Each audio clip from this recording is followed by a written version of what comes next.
Dua prajurit TNI yakni Serka Darmen Huta Barat dan Serda Hendra Francisco Manalu hadir dalam sidang putusan atas kasus tembak mati terhadap pelajar berinisial MAF pada Kamis 7 Agustus 2025. Ini terjadi di Kampung Kalimo, Distrik Waris, Kabupaten Kerom, Papua, Minggu, 7 September 2025. Praka Petrus tewas setelah terkena 3 tembakan yang dilepaskan oleh Kapten Infanteri John. Salah satu tembakan mengenai kepala korban, hingga korban meninggal di lokasi kejadian. Insiden penembakan ini dipicu cekcok antara kedua anggota TNI tersebut. Penembakan terjadi sekitar pukul 8 WIB di Kampung Kalimo, Distrik Waris. Pada saat itu, Praka Petrus Muenda sedang membantu warga setempat dalam pekerjaan pengadukan semen. Situasi awal berjalan normal hingga pelaku, Kapten Infanteri John, tiba di lokasi dalam keadaan marah dan terlibat percekcokan dengan korban. Percekcokan tersebut memanas. Dalam kondisi emosi yang tinggi, pelaku mengeluarkan senjata api jenis revolver dan melepaskan 3 tembakan ke arah Praka Petrus. Di Indonesia, institusi militer selalu dipandang sebagai benteng pertahanan negara. Namun, 2 kasus terbaru mengungkap sisi kelam yang mengguncang kepercayaan publik. 2 peristiwa berbeda, 2 latar yang jauh. Tapi keduanya menyisakan pertanyaan sama. Sejauh mana hukum benar-benar berlaku untuk seorang prajurit TNI? Mari kita mulai dari Serdang Bedagai, Sumatera Utara. Tahun 2024, 2 prajurit TNI menembak seorang pelajar berusia 13 tahun. Sang bocah tewas seketika dengan luka tembak di dada. Fakta di persidangan menunjukkan peluru ditembakkan dari jarak dekat, bukan sekadar peringatan. Namun yang mengejutkan, vonis yang dijatuhkan pengadilan militer jauh dari harapan keluarga korban. 2 prajurit itu hanya divonis 2 tahun 6 bulan penjara, ditambah pemecatan. Ironisnya, 2 orang sipil yang juga ikut terlibat justru menerima hukuman lebih berat, 4 tahun penjara. Kritik keras pun bermunculan. LBH, Kontras, dan keluarga korban menilai putusan ini sebagai bentuk nyata impunitas militer. Pasal yang digunakan pun kontroversial.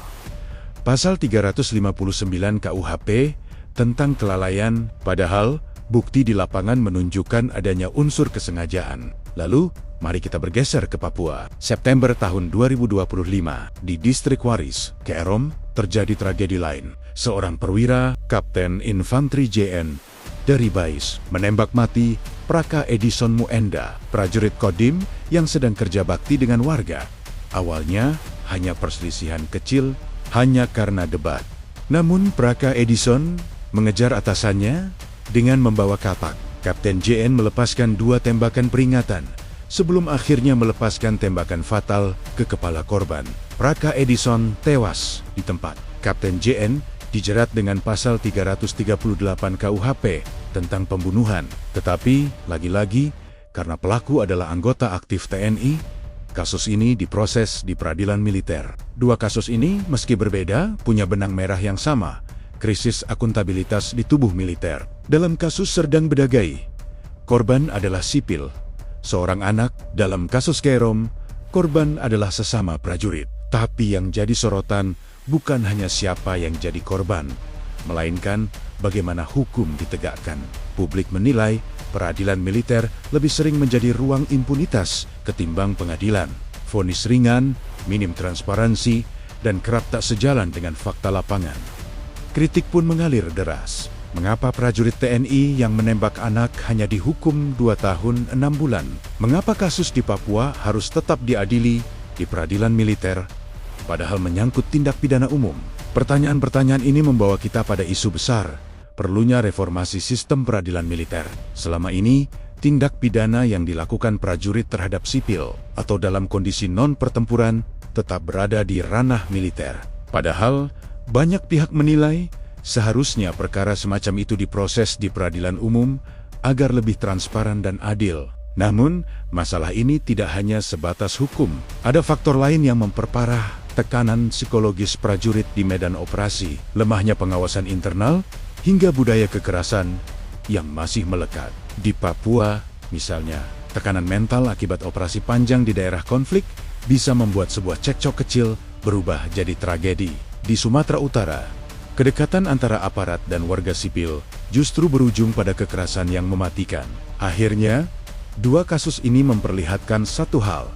Ketika prajurit yang seharusnya melindungi, justru menjadi ancaman. Kepercayaan publik runtuh tanpa reformasi nyata, baik dalam aspek hukum maupun pengawasan. Kasus serupa hanya menunggu waktu untuk terulang kembali. Inilah potret suram dari dua peristiwa. Seorang pelajar tewas di tangan prajurit. Seorang prajurit tewas di tangan rekannya sendiri. Dua kasus, satu masalah besar impunitas militer yang tak kunjung teratasi.